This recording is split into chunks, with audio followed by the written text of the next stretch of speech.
And welcome back everyone to the third and final installment of how to make a steak dinner. Hope you enjoy. So now the age-old question applies. When you mash potatoes, should you use margarine or butter? Well, I think you can see that lid for my butter jar. That's all the butter I've got left. So of the homemade stuff, and the rest I'll just top up the margarine. So with this much, you'll probably want about 1.5 tablespoons of marg and or butter. Yeah.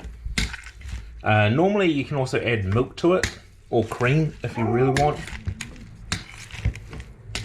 Don't really know why people do that too much, but yeah, you just keep smudging it to just mash it, and you know, it mashes through pretty easy once if the potatoes are cooked correctly. Be back in a moment. After maybe about 30 seconds of just, you know, constantly pounding. You gotta pound away the thing sometimes. Yeah, it should be done. Should be ready. Easy as. And for the pesto and plating up. Yeah, these olives, because they're whole, they need to be pitted. So I've got a cherry pitter here. That works okay for olives. Maybe not exactly the best, but yeah, whatever.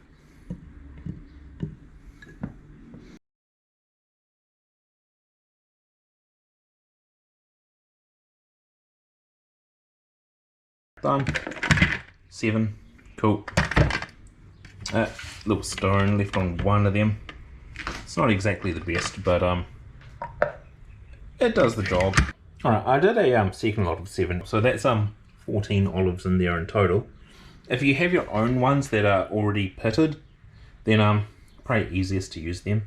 Next up is the sun-dried tomatoes. Honestly, I'll be keeping this container because if I haven't put out another video on how to make sun-dried tomatoes, then I'll be using this jar for sun-dried tomatoes. Yeah, I only had those 2, unfortunately. Yeah, now it's for the basil. You want to generally just rip off the older, bigger leaves. Yep, this one. So yeah, I didn't quite get half, but I did use scissors to cut some of the main stems. As you can see, this one here has 2 other stems coming off of it, and so they'll grow up quite nicely still. So now it's just to add the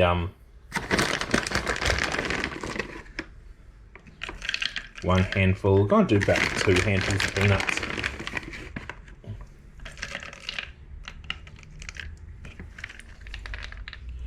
And yeah, that should yeah, put the lid on. And then it's time for 2 hands. So now with all of that together,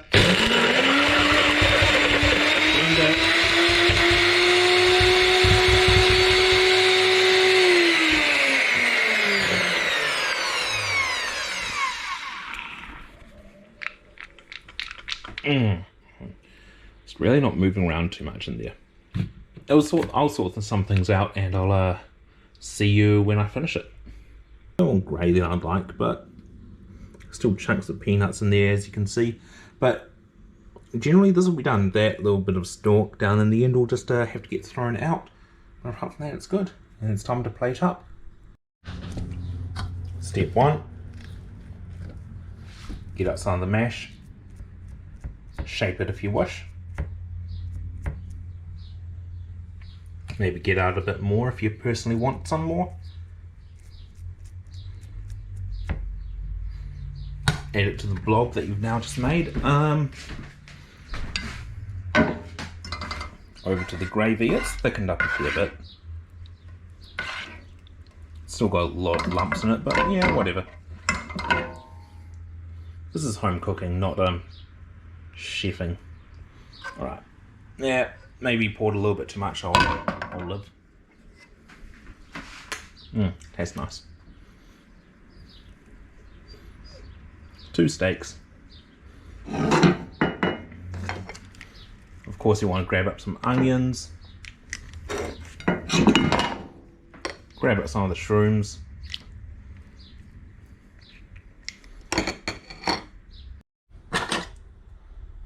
So yeah, with the pesto, it's maybe a bit dry. Should have added some of the oil from the sun-dried tomatoes, but get that out.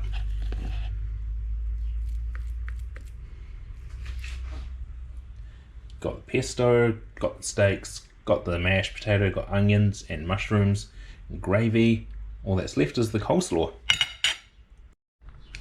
So yeah, coleslaw I got from the supermarket. Sometimes a little bit of a cheat is a bit of a win, you know? So yeah, there's the end of the steak dinner. Should be very yum. Looks like trash, but the flavours will be good. I'll catch you guys in the next video.